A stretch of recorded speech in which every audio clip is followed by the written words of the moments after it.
Pour le meilleur ou pour le pire, cette histoire ne s'arrête pas là. Il peut venir à l'esprit de quiconque de dessiner cette forme, rien d'exceptionnel. Sur la planète, le hasard qu'il y ait deux civilisations qui savent faire du béton dans sa complexité chimique, fondre le cuivre pour les attacher symboliquement avec la même forme, est inimaginable. Pourtant, des milliers de kilomètres les séparent, ainsi que des océans. Un policier d'investigation vous dira « c'est la même personne, la même main qui les a faites ». Le mystère est résolu, jusqu'à preuve du contraire. Techniquement, ces agrafes ne relient rien et ne renforcent pas du tout les pierres. Les Égyptiens le savaient. Il s'agit d'un élément religieux. Les Égyptiens l'ont répandu partout sur Terre. En moins 2590 avant Jésus-Christ, Eda, un scientifique de la cour, en saluant ses compagnons qui partaient en direction du Liban pour chercher du bois de chêne, remarque que les bateaux disparaissent après quelques minutes en plongeant. Pourtant, la distance n'est pas grande. L'œil humain regarde beaucoup plus loin. Il réalise l'extraordinaire. La Terre est ronde. Des expéditions vont se préparer. Les Égyptiens partiront alors explorer la Terre. Ils savent qu'ils ne peuvent pas se perdre. Étant donné que la Terre est ronde, ils pourront toujours revenir au point de départ. Les Égyptiens connaissaient les systèmes de navigation et maîtrisaient l'orientation de façon infaillible.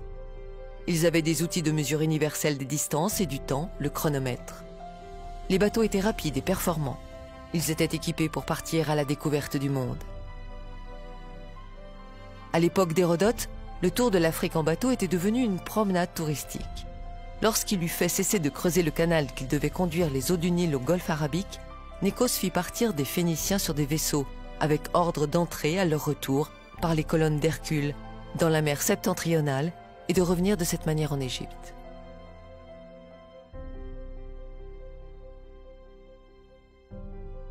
Ayant ainsi voyagé pendant 2 ans, la 3e année, ils doublèrent les colonnes d'Hercule et revinrent en Égypte. Les Égyptiens ont voyagé par milliers jusqu'en Amérique, l'actuel Guatemala, pour la première fois entre moins 3000 et moins 2000 ans avant Jésus-Christ. Mais pas seulement les Égyptiens, beaucoup d'autres Africains les ont accompagnés.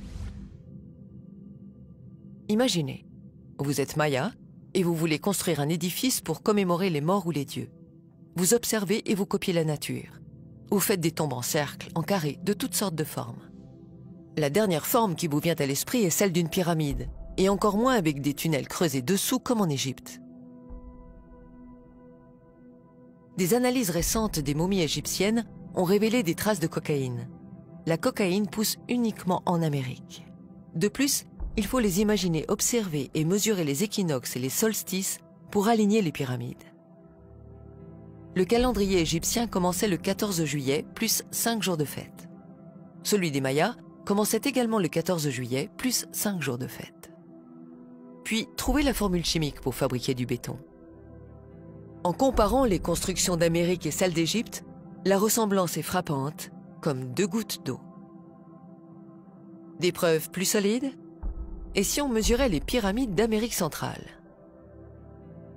Avant de regarder ce film, la découverte de l'étalon de la mesure universelle, le mètre, était un secret. Il était compliqué et abstrait de trouver cet étalon universel. Maintenant, vous savez comment le mètre a été inventé par les Égyptiens. L'apogée.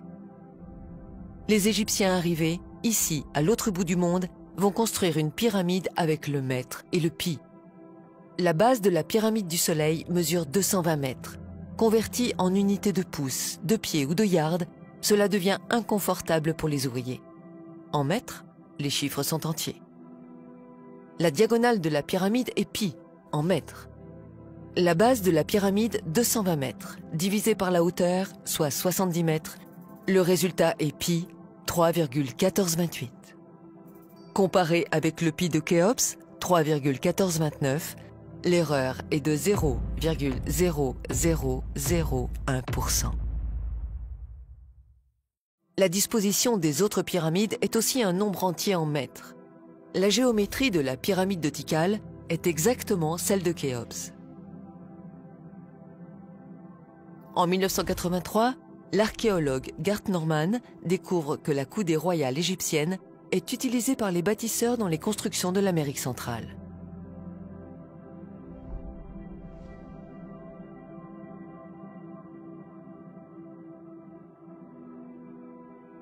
La Grande Année, l'année des 26 000 ans de précession des équinoxes, est également présente sur une carte de l'Orion inscrite sur la stèle Izapa. Le hasard qu'un peuple pré-maya ou que les Mayas aient trouvé et développé seuls, isolés du reste du monde, le mètre, le pi, la coudée royale, le béton géopolymère et l'énergie solaire pour fondre la pierre est totalement exclu. La probabilité est nulle. En revanche, on voit ici indiscutablement la même patte, la même civilisation, l'Égypte. 12 000 km séparent l'Égypte du Mexique. Comment ont-ils fait pour traverser 7 800 km d'océan? Entre moins 3000 et moins 2000 ans avant Jésus-Christ, les Égyptiens vont traverser la Méditerranée, passer par Malte, se ravitailler en Espagne et traverser l'océan Atlantique en ligne droite pour arriver au Yucatan. Ils débarqueront par milliers. Et les visages négroïdes ne manquent pas. Dans les années 1946, des têtes géantes appelées Olmecs sont découvertes. On voit clairement des têtes nègres africaines. Les Olmecs africaines sont découvertes en Amérique centrale, à l'endroit même où se trouvent les pyramides. C'est le lieu de débarquement des Égyptiens. Il se peut que les Égyptiens aient traversé l'océan via un pont, une terre, un continent au milieu de l'Atlantique.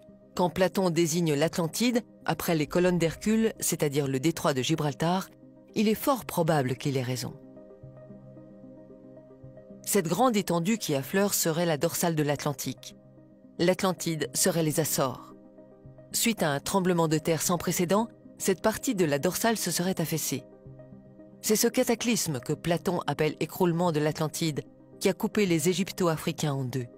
Au vu des allers-retours qu'ils ont faits, ils ont peut-être construit des édifices ici avant le bouleversement. Des recherches de ce pont devraient être faites à cet endroit de la dorsale. Cette théorie peut sembler tirée par les cheveux, mais la chimie, le pi, le mètre, le nombre d'or, la coudée royale, ainsi que les lentilles solaires, n'ont pas traversé l'océan tout seuls. Il se peut qu'ils aient traversé l'Atlantique avec des bateaux directement. Christophe Colomb a fait le deuxième voyage des îles Canaries en Guadeloupe en 21 jours. Des documents en parlent. En moins de 20 jours, on vit la terre. C'était une île dépourvue de rades et de ports. Ne pouvant y aborder, Colomb vint débarquer à une île voisine qu'il appela la Dominique. Ils vont suivre les alizés. Ce sont des vents réguliers et très puissants qui traversent l'océan d'est en ouest. D'ailleurs, les marins s'inquiètent de ne pas pouvoir les remonter au retour. Eux aussi avaient des bateaux en bois et des voiliers comme ceux de Colomb. Ce qui est sûr, c'est qu'il n'y a pas de hasard. Les Égyptiens ont traversé l'Atlantique avec leur savoir dans leurs bagages.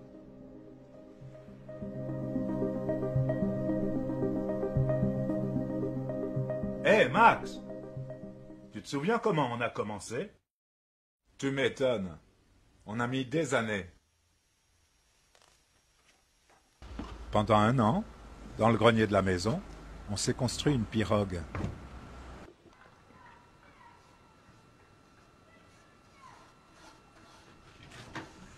Pour qu'elle soit belle, il fallait qu'elle soit en bois.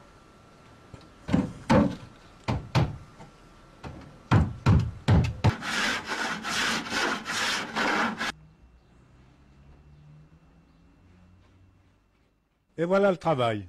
Elle mesure 6,50 m de long et pèse 300 kg avec son balancier. Pour tester notre yacht, on ira à Lanzarote aux îles Canaries. Et après, on se tapera 6500 km d'Atlantique sans aucun instrument.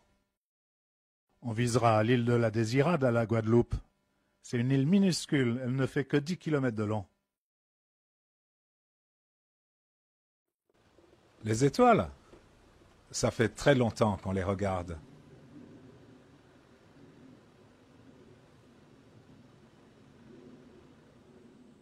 Pour mieux comprendre le ciel, on a fabriqué une tête de veau.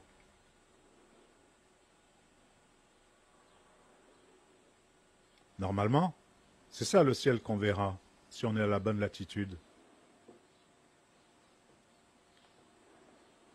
Et ça, c'est la Croix du Sud.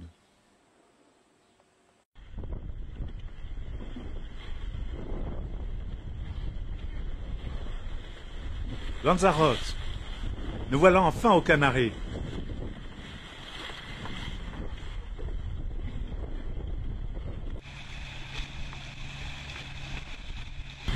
Ça y est, on est parti. On n'a pas de boussole à bord et pas de montre. Pas de lock et pas de sextant. Il n'y a pas de radioémetteur ni de transistor, ça pourrait nous donner l'heure.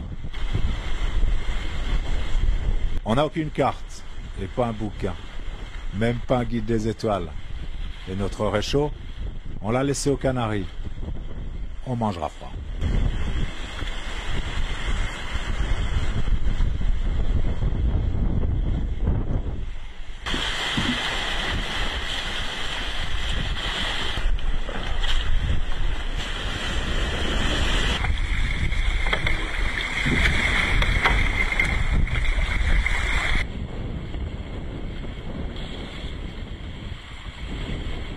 Mesurer nos quarts sans montre, c'est vraiment difficile.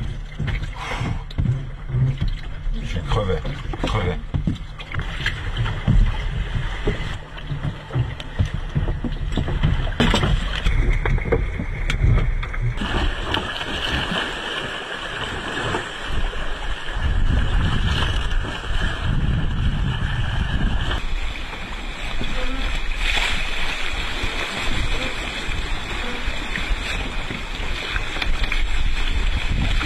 Et on pense faire du sud-ouest jusqu'à pendant une dizaine de jours.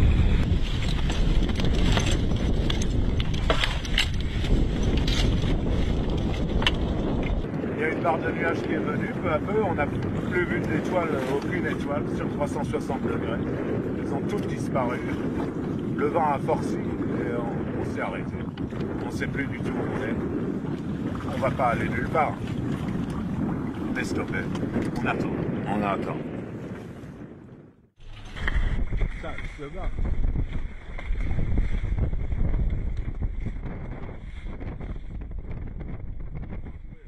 La beauté! Yeah! On va bien manger! Je vais filmer dehors hein, maintenant, c'est trop beau.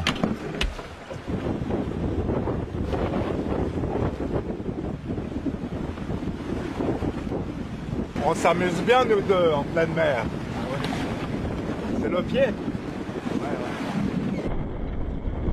On a vu à Crux, sur la Croix du Sud, à Crux qu'on a estimé à 5 degrés de hauteur.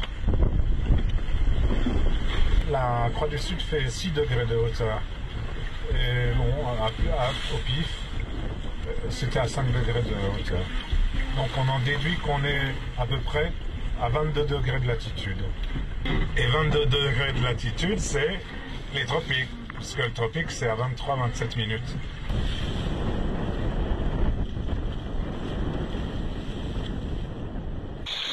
On n'est pas prêt parce qu'on a passé une nuit de chien avec assez peu de visibilité. Et on n'a jamais vu la Croix du Sud. Au sud, il y a trop peu d'étoiles. On a beaucoup de mal. Et puis surtout, on a du mal à dormir.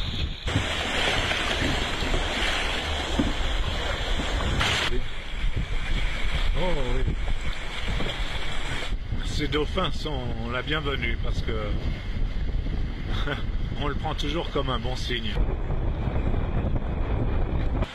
La mer commence à se calmer et c'est pas trop tôt parce qu'on avait une mer très hachée, très dure physiquement. Enfin, j'espère que demain ce sera plus souple et qu'on pourra accélérer parce que notre vitesse elle dépend aussi du confort.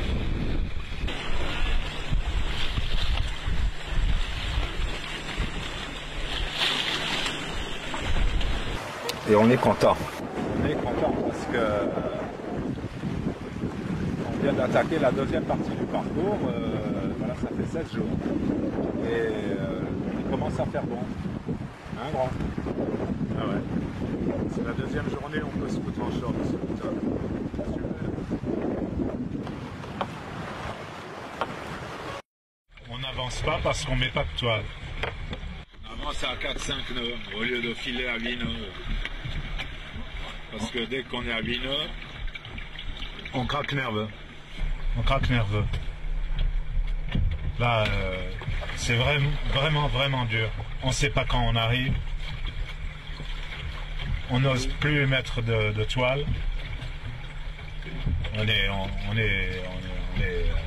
Ça va pas, quoi. On va lentement, on essaye de se reposer. Alors maintenant, on a décidé de se raser parce que comme ça, ça ira mieux. Hein, parce que si on est plus beau, ça va mieux.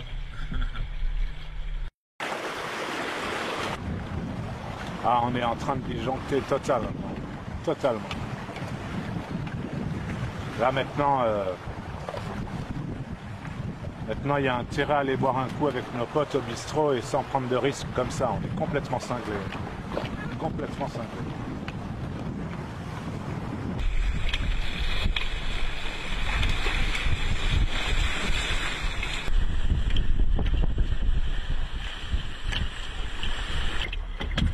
Qu'est-ce qu'on va faire demain? On est complètement cinglés. Bah, surtout toi. Hein. Non, toi aussi, tu es complètement cinglé. Qu'est-ce qui nous pousse à faire des trucs comme ça? On est complètement cinglé.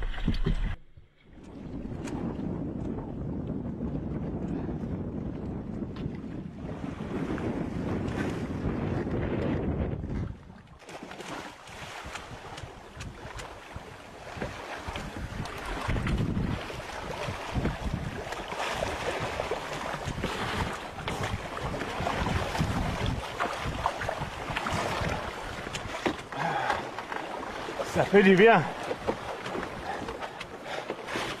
C'est pour fêter. Cette nuit, on a vu la Croix du Sud et en dessous, les 2 étoiles de la Mouche. On est à peu près à la bonne latitude. Il y a un putain qui nous a filé une bouteille de pif avant le départ.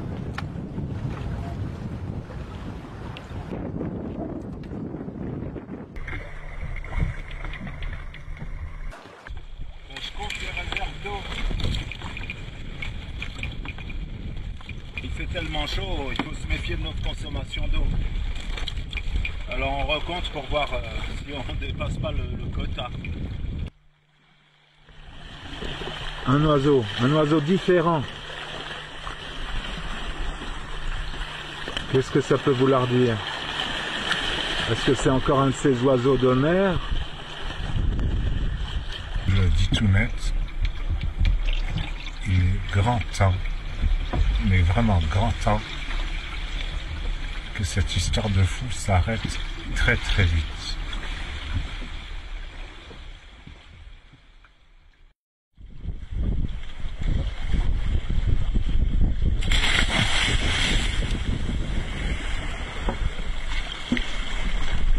Il y a une île! Regarde! Regarde là-bas! Je vois rien. Mais si, c'est pas un nuage. On n'a rien cassé, c'est super. Et alors quelle île c'est? Quelle île? En tout cas moi... C'est la Désirade. On est arrivé avec une précision parfaite.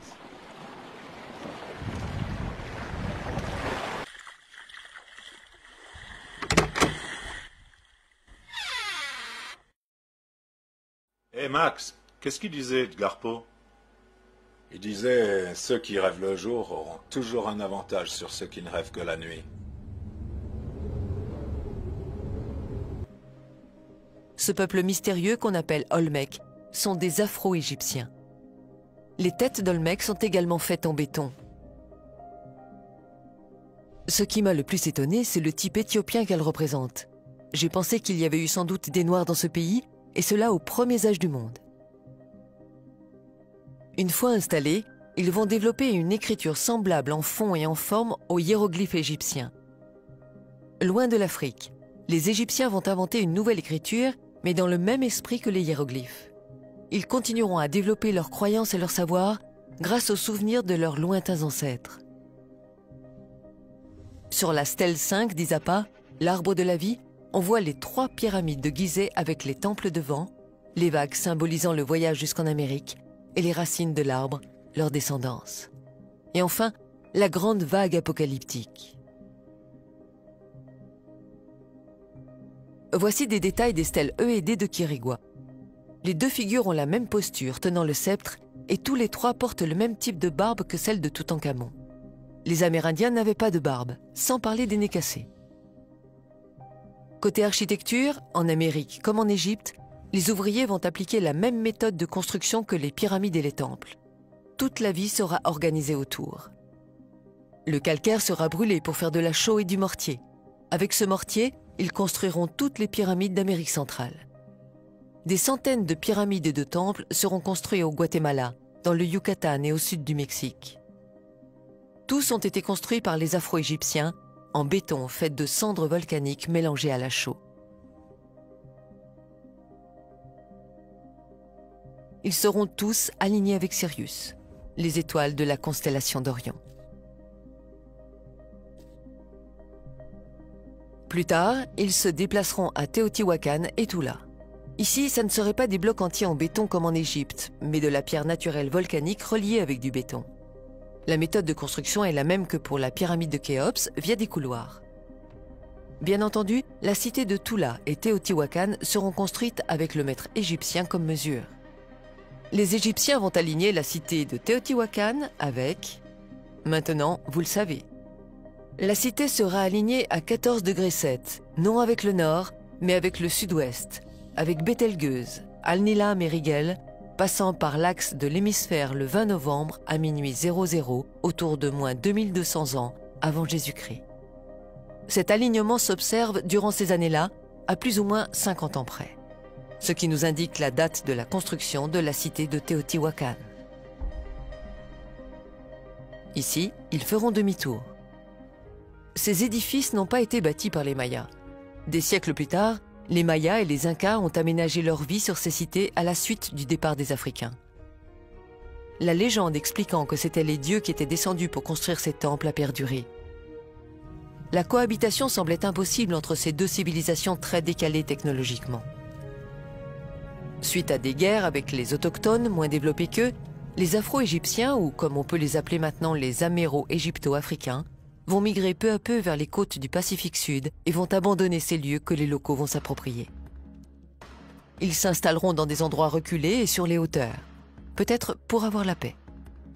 Partout où ils se rendent avec leurs lentilles solaires puissantes, ces hommes sont pris pour des dieux. Partout, ils laissent leurs empreintes et leurs légendes. Il se peut qu'il y ait eu un grand cataclysme, un tsunami géant de 300 mètres qui a balayé toute la péninsule du Yucatan. Les rescapés, égyptiens et la population locale abandonnèrent les lieux rapidement et descendirent au sud. 4500 km séparent Caral de Calakmul.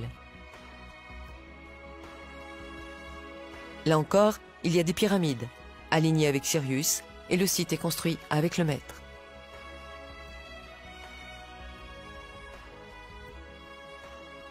Le voyage se poursuit vers Machu Picchu. Les constructions de Machu Picchu fascinent tout le monde. Tout le site a été édifié en andésite et en granit coulé, fondu en lave grâce aux lentilles solaires. Il faudrait mesurer si on trouvait la coudée royale égyptienne. Aucune pierre des magnifiques murs des sites d'Ollantaytambo, Pisac, Cusco ou de Sacsayhuaman n'ont été taillés. Ces sites ont été construits par les Afro-Égyptiens avec les lentilles solaires. Après leur départ, les Incas continueront de les entretenir, mais avec une technique rudimentaire. L'écart technologique est flagrant. Le temple du soleil, Coricancha, un chef-d'œuvre, est également réalisé en pierre volcanique andésite fondue. Là aussi, une surprise vous attend. Au Pérou, donc dans la ville de Cusco, il y a un temple qui s'appelle le Coricancha. Et ce temple, c'est un temple majeur. Et j'ai mesuré les dimensions de ce temple. La largeur du temple, c'est 10 mètres. Et l'épaisseur des murs, c'est 1 mètre pour chacun des murs. Ce qui fait qu'à l'intérieur, on a une enceinte dont la largeur intérieure est de 8 mètres. Donc on a l'unité métrique également sur ce temple au Pérou, de l'autre côté de l'océan Atlantique. Voici comment raisonnent les Égyptiens. Pi sera divisé par les 10 premiers nombres entiers. Ils vont utiliser le nombre entier 7. Pi divisé par 7 égale 44,8 pour faire ces niches. Ceci sera la base de la niche. Sur cette base, ils établissent le rectangle d'or. La base sera divisée par 7. On enlève ce résultat de la mesure du haut de la niche. Voici la forme de la niche qui sera réalisée, le tout en centimètres. L'erreur est de plus ou moins 2 mm.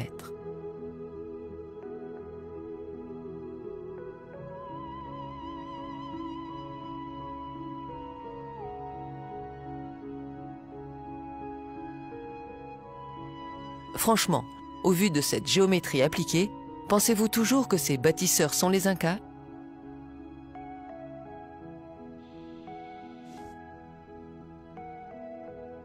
Par hasard, sur le chemin, il tombe sur une grotte avec des dimensions sacrées.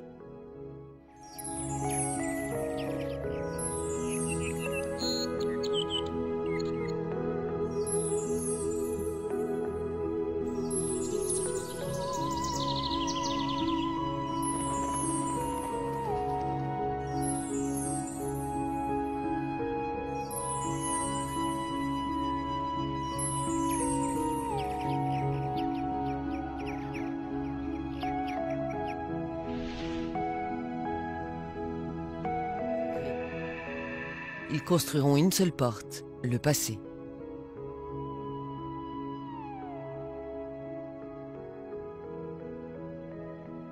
On remarque sur les pierres des traces de l'empreinte d'un objet tiers qui a été posé au moment du coulage.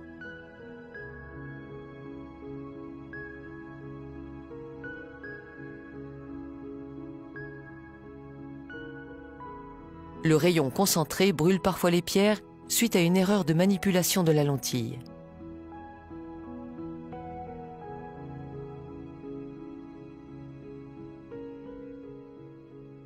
Les Afro-Égyptiens descendirent de plus en plus vers le sud.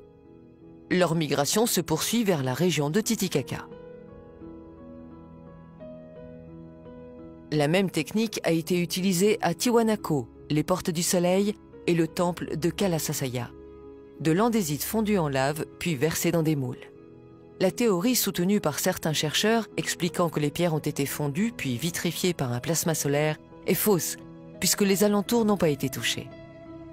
Joseph Davidovits publie en 2018 les analyses chimiques des pierres des portes du soleil à Tiwanaku et à Pumapunku. Nous sommes arrivés à la conclusion suivante. L'échantillon extrait de la pierre de grès rouge du monument de Pumapunku montre qu'un fluide ferreux rouge sert de liant.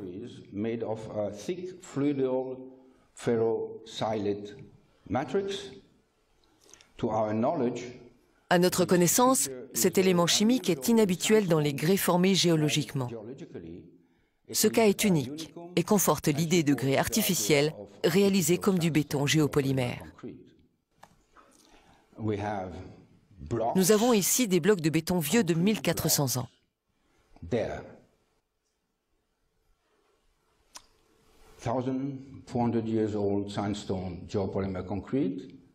De plus, il y a des éléments plus petits qui se trouvent là et qui forment une structure comme un puzzle.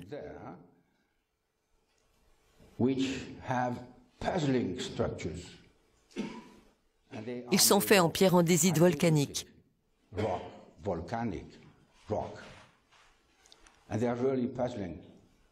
D'une dureté Mohs entre 6 et 7, aussi dure que du quartz. Ils n'avaient pas d'outils et cela a généré des légendes folles. Crazy news about the fact humans were not capable of doing this. Les humains étaient incapables de réaliser cela, seuls les extraterrestres et les super-civilisations le pouvaient. Quand vous voyagez au Pérou ou en Bolivie, c'est ce que les guides touristiques vous racontent.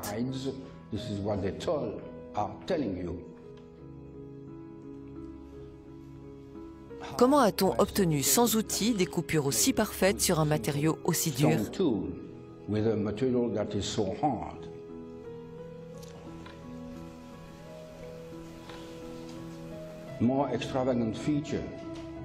Nous avons cette petite pierre qui contient 20 trous percés avec précision ayant 30 cm de profondeur.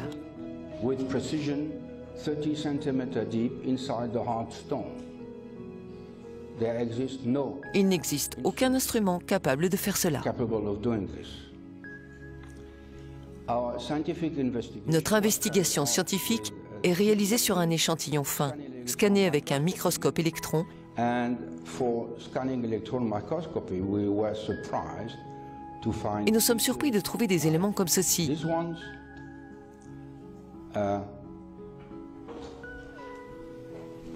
EDS, organic matter. C'est de la matière organique. De la matière organique dans de la pierre volcanique, Impossible. impossible. Les composants sont reliés entre eux par des molécules ferreuses. Cela signifie que les pierres contiennent du fer fondu à haute température, 1500 degrés. Les Égyptiens ont fondu la pierre volcanique d'andésite avec des lentilles solaires, puis l'ont coulée dans des moules. Ces pierres-là ont été coulées dans un seul et unique coffrage. Tout autour, il n'y a que des volcans. Les pierres des volcans ont servi de matière première. Il y a des traces de pierres fondues partout. Les étranges pierres en forme de hache, parfaitement identiques, qui fascinent les touristes, ont été mesurées. Elles sont également faites d'andésite fondue grâce aux lentilles solaires.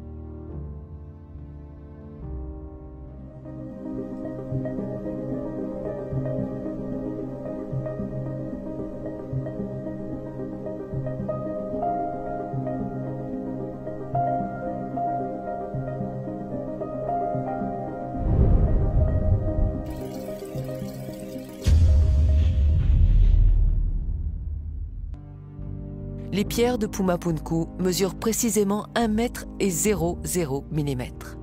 C'est la preuve indéniable que les Égyptiens sont venus ici. Aucun astronaute ni extraterrestre n'est venu ici, mais bien les Égyptiens avec le maître et leurs lentilles solaires. Aucune machine ultra sophistiquée n'a coupé ces pierres, aucun alien. Ce sont des pierres fondues comme l'a été le granit d'Assouan, le schiste et le quartz en Égypte. Après le démoulage, les bulles d'air éclatent et donnent l'impression pour les non-connaisseurs que c'est de la pierre coupée au laser. Les autochtones ont transmis la légende selon laquelle c'étaient des dieux qui avaient construit les temples. Pourtant, viscéralement, le symbole des lentilles solaires est présent partout. On distingue nettement la restauration assez rudimentaire faite tardivement par les Incas avec des pierres brutes posées en vrac. Les Afro-Égyptiens sont partis et leur technologie s'est perdue. Et les locaux retournent à l'âge de pierre.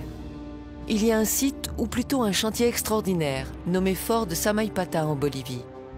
Ici, ils ont fondu la roche de grès rouge pour réaliser une grande diversité de formes, d'animaux, de niches et de canaux. Ils remontent vers Nazca. Tu arriveras sur une plaine où tu verras des animaux gigantesques dessinés au sol. Les plus grands dessins sur terre.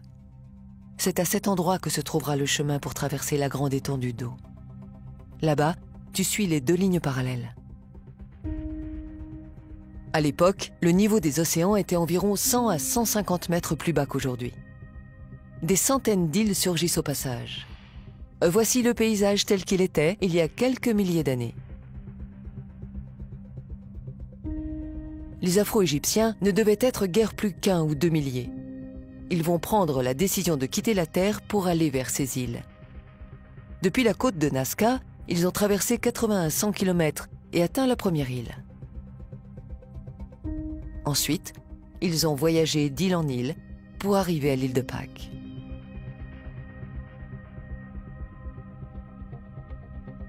Voici les preuves que ceux que l'on appelle les Rapa Nui venaient du Pérou ou de l'Amérique du Sud. Ces 6 statues se trouvent au Pérou.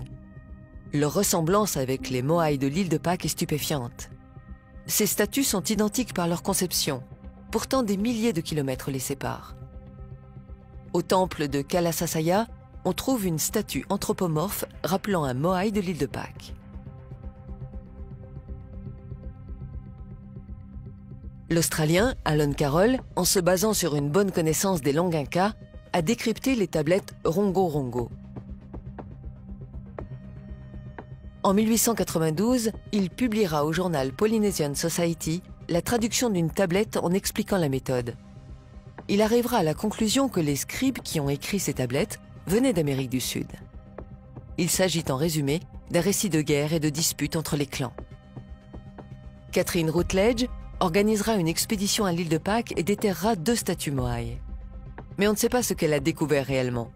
Les Moai furent aussitôt enterrés et depuis, plus personne n'a eu le droit de déterrer une statue. Y a-t-il des inscriptions révélatrices? Des Moai taillés et déplacés avec des cordes, c'est aussi fantaisiste que cette image. Ces hommes ne viennent pas seulement d'Amérique du Sud, mais ils sont d'origine afro-égyptienne. Ils vont construire sur l'île pas moins de 887 Moai, toujours selon la même technique. Les statues ont été coulées.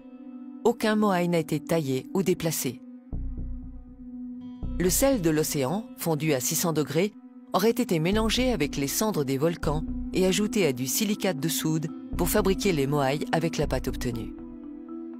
Les volcans, ce n'est pas ce qui manque. D'ailleurs, ces cendres sont du ciment naturel calciné à 1500-1800 degrés par les volcans. Je pense que ce sont des pierres en basalte volcanique qui ont fondu grâce aux lentilles solaires. Car pour faire fondre tout ce sel, en plus du silicate de soude, il aurait fallu brûler toutes les palmiers de l'île. Reste à faire des analyses pour déterminer si les statues de Moai sont faites en béton géopolymère ou andésite fondu en lave ou bien avec du ciment obtenu des lentilles solaires. Le Moai inachevé en andésite fondu et l'obélisque inachevé d'Assouan en granit fondu portent la signature numérique du même artiste. À part les murs en pierre fondue qui ressemblent à ceux du Machu Picchu au Pérou et au temple de Képhren en Égypte, il y a une autre preuve que les Égyptiens ont été sur l'île de Pâques. Le maître. La chaussée de Aou Tongariki, sur laquelle les 15 Moai sont posés, fait précisément 100 mètres. La grande chaussée entière mesure 220 mètres. Les bâtisseurs de ces monuments ont déployé le maître jusqu'au bout du monde. Il est inconcevable qu'une population d'indigènes sur une île perdue au bout du monde ait eu besoin d'utiliser le maître et qu'il l'ait découvert. Il y a une ligne droite et précise qui part du bord de la côte vers l'intérieur des terres.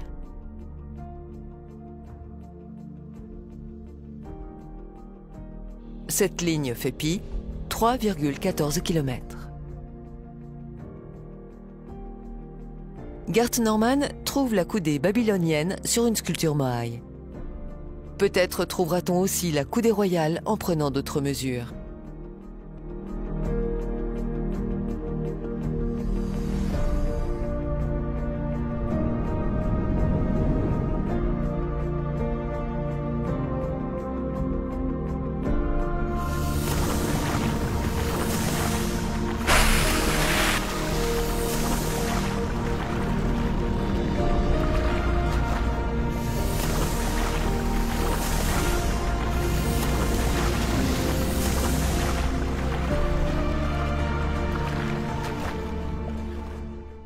Au fil des années, les Égyptiens feront le tour du monde plusieurs fois.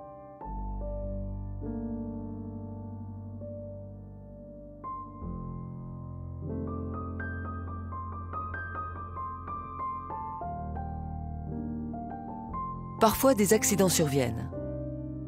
Non, vous ne rêvez pas. Leurs bateaux se sont échoués en Australie, à Gosford. Les 500 hiéroglyphes qui s'y trouvent sont référencés. Il n'y a aucune erreur, la grammaire est parfaite. Les hiéroglyphes de Gosford, analysés et expliqués par l'égyptologue Mohamed Ibrahim et le guide Youssef Ayane, sont de l'Égypte antique. Certains hiéroglyphes étaient inconnus et non documentés jusqu'en 2012. So now, I think an important question would be, do you think that the Gosford glyphs represent Egyptian hieroglyphs? Yes, definitely.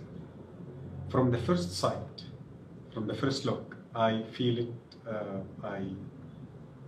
And you must know that when we made our researches, me and Youssef, we made it separately in the beginning. He did it by himself, and then me too. And then when we met, we found that both of us reached the same result without contacting each other for more than 2 weeks. So yes, definitely, it is ancient Egyptian writings. No doubt about it. These are ancient Egyptian writings. Le nom de Khéops, celui de Snéfrou, son père, et de Djedefre, son fils, apparaissent dans ces hiéroglyphes. Colin Hayter, chercheur indépendant, fait la traduction. Snefru est venu 2 fois en Australie.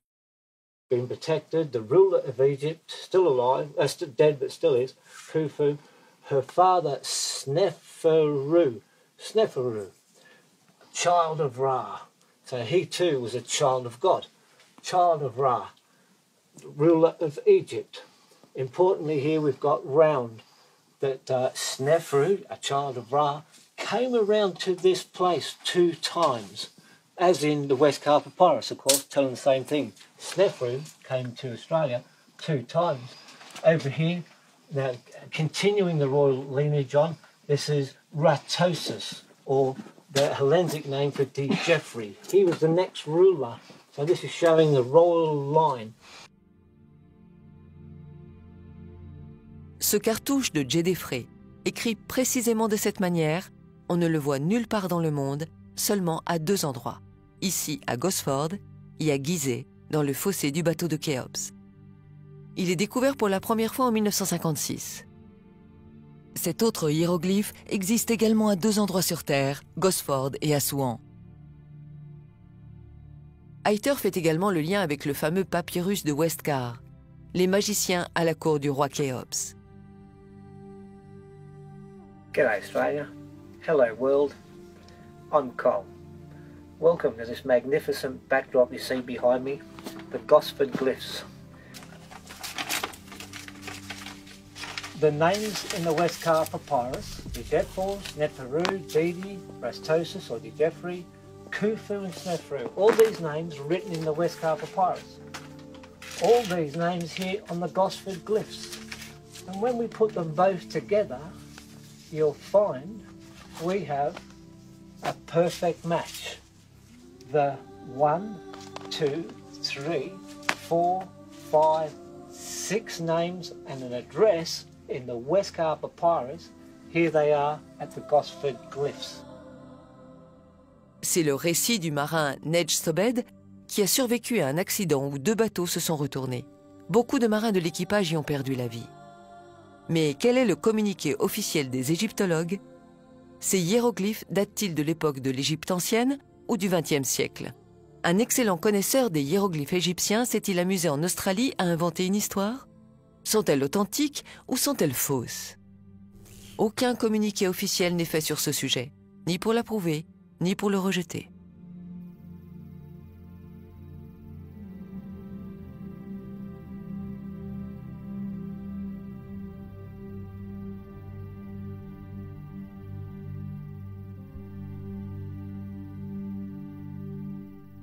Ils voyaient la Terre différemment de nous.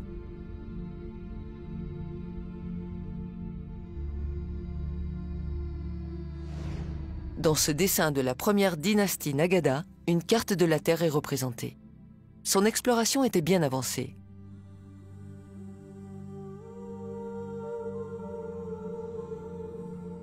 L'exploration de la planète se déroulera aussi de l'autre côté.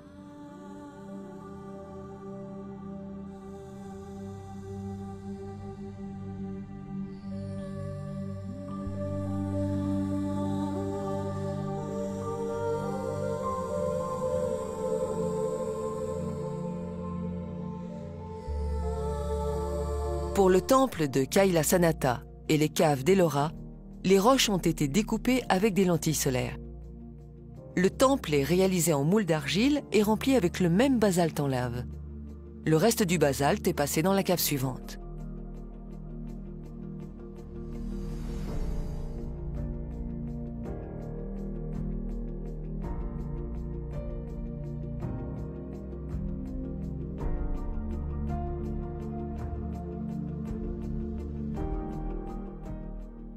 Voici l'une des plus grandes statues antiques du monde en granit blanc, 1000 tonnes. Il n'y a pas de granit blanc dans la colline et les alentours. La même technique est déployée ici, comme en Égypte pour les statues.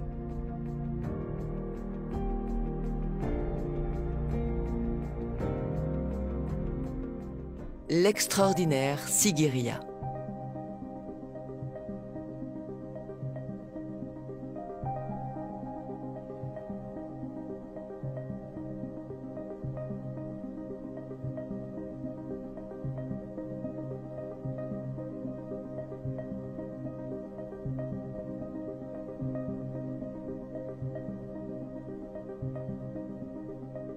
Il n'y a aucun escalier ancien depuis le sol pour y accéder. Le premier escalier métallique a été installé en 1900 et n'allait pas jusqu'en haut. Comment les travailleurs ont-ils pu accéder? Et comment ont-ils pu transporter le matériel et la nourriture?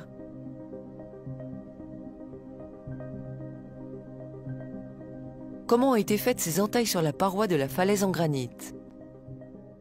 Huge rocks placed all around and have the most bizarre tool marks which cannot be explained. For example, look at this rock. It literally has hundreds of small cubes cut out of it. And on the top, we even have a larger cube cut out as though someone wanted to sit there. This is not just a theory. We have actual evidence in front of our eyes. Look here, we don't see individual chisel marks. We see long, snake-like, winding tool marks, which are continuous. This tool mark reminds us of scooping ice cream out of a container. Ancient builders must have used a similar technology to scoop out granite like ice cream. Comment 3 millions de briques en grès rouge ont été montées? À Sigiriya, la roche a été découpée de côté pour lui donner la forme qu'on voit aujourd'hui.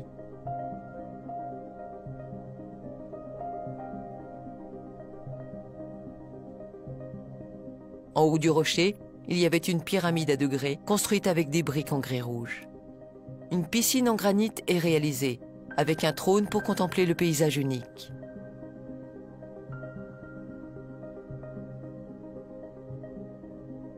Les jardins ont été construits avec le mètre, le triangle sacré et le rectangle d'or.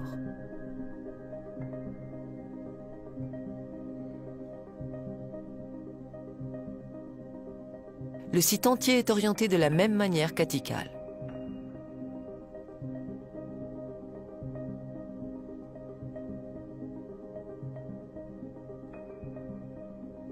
Près de la ville de Gaya, en Inde, se trouve un lieu appelé Barabar.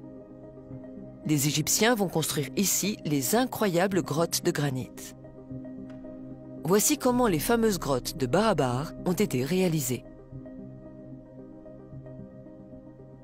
Un moule en argile est préparé sur place. L'agencement est fait précisément au millimètre près à l'extérieur.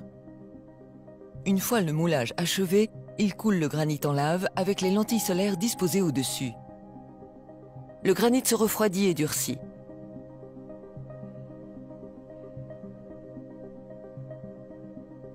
L'argile est enlevée et le résultat est stupéfiant. Des coins parfaits et des surfaces hyper polies. Les Égyptiens laisseront ici leur empreinte unique dans le monde, le mètre. L'hémisphère de la grotte de Vanya mesure 3 mètres et 0,6 mm.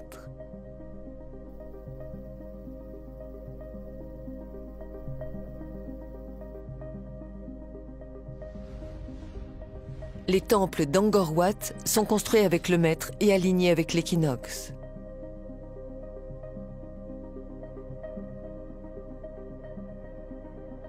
En Amérique, ils ont construit des temples au-dessus des pyramides, ce sera l'inverse en Inde.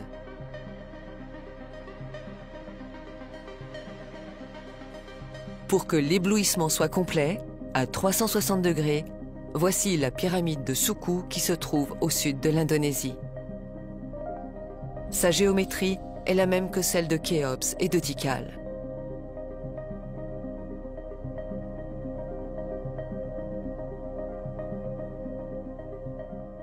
Snefru, a child of Ra, came around to this place 2 times.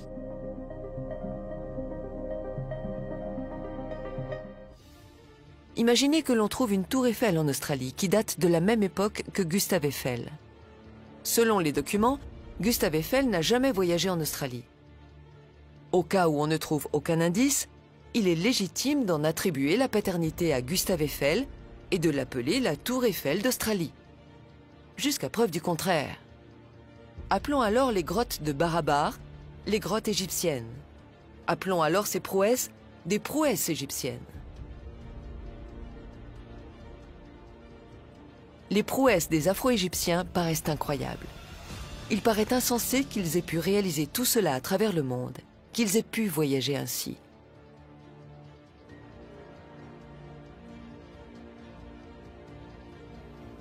On reconnaît sans hésitation leur paternité indiscutable, leur signature nette, certaine, dans toutes leurs réalisations, le maître. Le maître, mais aussi les techniques sophistiquées pour fondre le granit, fabriquer le béton, utiliser la géométrie sacrée et les constantes pi, phi et la coudée royale. Les Égyptiens n'ont pas disparu. Face à la dégradation des conditions climatiques en Égypte, ils vont migrer massivement avec leur savoir en Inde où des centaines de temples vont naître. Il semblerait que les travaux aient été réalisés en collaboration avec la population locale, vu l'ampleur des constructions en Asie. En tout cas, la supervision et la conception architecturale est égyptienne. Les Égyptiens ont tout fait pour garder secret leur savoir. La population locale ne devait pas être au courant.